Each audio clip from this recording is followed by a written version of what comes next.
you on many, many times. What is your thought, just your own opinion, even if the Big Ten is fine? They're fine, and they've added USC and UCLA. That's in about a year.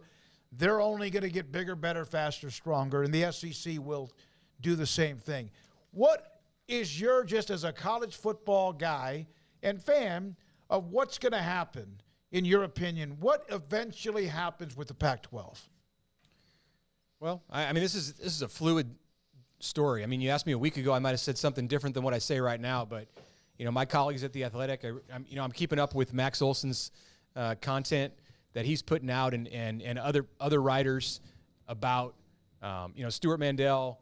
There's been news on this front with the Pac-12 potentially splintering, and I would say right here, right now, I think that's what's going to happen. I think the Big 12 is going to be a benefactor. Maybe the Big 10 is going to be a benefactor of the Pac-12 essentially breaking up, if that's what ends up happening. I mean, the Pac-12 may be relegated to mid-major status before all that long, if there is a Pac-12 left in a couple of years. But right now, it seems like a feeding frenzy among the SEC, the Big 10, with the Big 12, hungry and knocking on the door for some of what those conferences have got. And obviously the Big 12 has new schools entering next year, Texas and Oklahoma leaving the year after that. But I don't think the Big 12 is going anywhere. A few years ago we had this conversation, and everybody thought the Big 12 is the one that's going to end up going away. When Nebraska left the Big 12,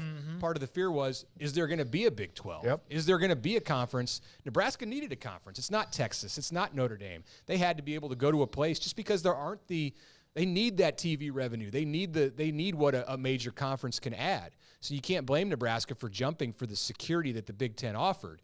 But here we are, more than a decade after Nebraska left, and I think the Big 12 is positioned to probably take some of what the Pac-12 is ready to give. They've been rated 3 times, and here they are on pretty solid ground. Yeah. They had Texas, OU recently, A&M and Missouri, and of course, as you mentioned, Nebraska and Colorado.